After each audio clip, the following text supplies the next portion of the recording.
एक समय था जब रूस को अमेरिका के बराबर सुपर पावर माना जाता था, लेकिन आज उसी रूस का प्रभाव धीरे धीरे खत्म होता जा रहा है और उसकी जगह ले रहा है चाइना। शीत युद्ध के समय दुनिया दो हिस्सों में बंटी हुई थी। एक तरफ था रूस और दूसरी तरफ था अमेरिका।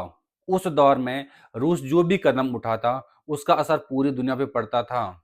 रूस की हर चाल पर दुनिया की नजर रहती थी, क्योंकि वही तय करता था कि अगला बड़ा टकराव कहाँ और कैसे होगा। यूरोप से लेके एशिया तक रूस की सैन्य और राजनीतिक मौजूदगी साफ दिखाई देती थी। परमाणु हथियार, विशाल सेना और सख्त विदेश नीति रूस की पहचान थी। लेकिन समय के साथ साथ हालात बदल गए। रूस को धीरे धीरे पश्चिमी देशों ने कमजोर कर दिया। 1991 में सोवियत संघ के कई टुकड़े कर दिए गए। उसके बाद धीरे धीरे रूस कमजोर होता चला गया और आज रूस की जगह किसी और ने ले ली। वो है चाइना। जो अमेरिका कभी रूस के साथ मुकाबला करता था, आज वो चाइना के साथ मुकाबला कर रहा है। यूक्रेन के साथ युद्ध रूस के लिए काफी भारी साबित हुआ। रूस पर लगाए गए कड़े प्रतिबंधों ने उसकी अर्थव्यवस्था और अंतर्राष्ट्रीय स्थिति को काफी कमजोर कर दिया। युद्ध जितना लंबा खिंचता गया, उतना ही रूस अंतर्राष्ट्रीय मंचों पे अलग थलग पड़ता चला गया। पश्चिमी देशों के प्रतिबंधों ने उनकी अर्थव्यवस्था को गहरी चोट पहुंचाई। यूरोप ने रशिया से ऊर्जा खरीदना बंद कर दिया। आज दुनिया एक ऐसा दृश्य देख रही है जहां अमेरिका खुलकर रूस को सीधे चुनौती देता नजर आ रहा है। और हैरानी की बात यह है कि रूस कुछ नहीं कर पाया। हाल ही में रूस का सबसे करीबी सहयोगी माने जाने वाला वेनेजुएला, अमेरिका वहां सीधे अंदर घुसता है और वहां के राष्ट्रपति निकोलस मादुरो को उठा ले जाता है। जिस मादुरो को पूरा भरोसा था कि अगर हालात बिगड़ते हैं तो रूस ढाल बनकर खड़ा होगा, लेकिन ऐसा कुछ नहीं हुआ। कोई रूसी सेना नहीं आई, कोई कड़ा जवाब नहीं आया, सिर्फ आया तो एक छोटा सा बयान और निंदा। और अब वही कहानी ईरान के साथ दोहराई जा सकती है। ईरान जिसे रूस को रणनीतिक साझेदार मानता है, जिसके साथ हथियार, ऊर्जा, राजनीतिक गठबंधन रहता है, लेकिन जब ईरान पर दबाव बढ़ता है तो रूस की तरफ से कोई ठोस प्रतिक्रिया नहीं दिखती। न कोई ताकत का प्रदर्शन, न कोई निर्णायक कदम।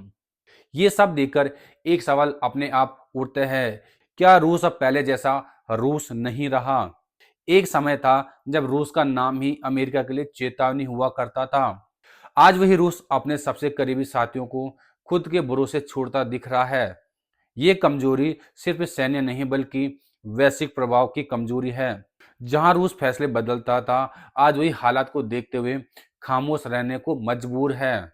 और यही खामोशी दुनिया को सोचने पे मजबूर कर रही है कि रूस अब ताकत नहीं, कमजोरी बनता जा रहा है। यहीं से कहानी में एक और बड़ा किरदार उभरता है, चीन। चीन ने रूस की तरह टकराव का रास्ता नहीं चुना। उसने न तो बड़े युद्ध लड़े और न ही खुले तौर पर दुनिया को चुनौती दी, लेकिन चुपचाप अपनी पकड़ मजबूत करता गया।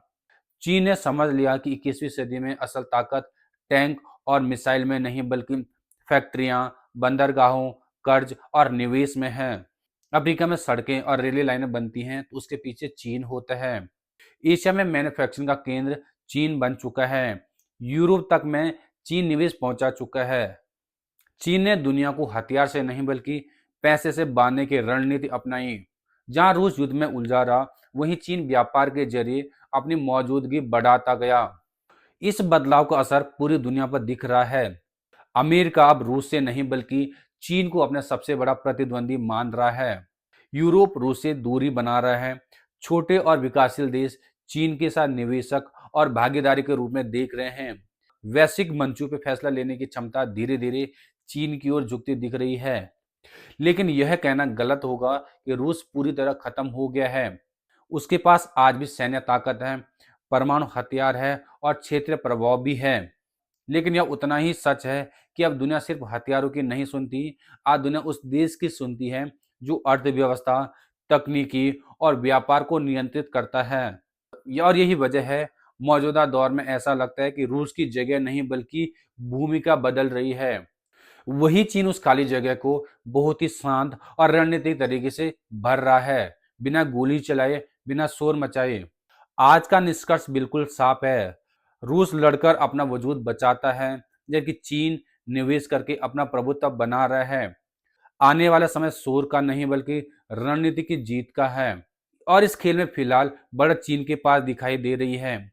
तो दोस्तों, इस पे आप क्या सोचते हैं? अपनी राय कमेंट में जरूर देना और अगर आपको वीडियो पसंद आती है तो लाइक, शेयर, सब्सक्राइब जरूर करना। मिलते हैं दूसरी वीडियो में, तब तक के लिए धन्यवाद। जय हिंद।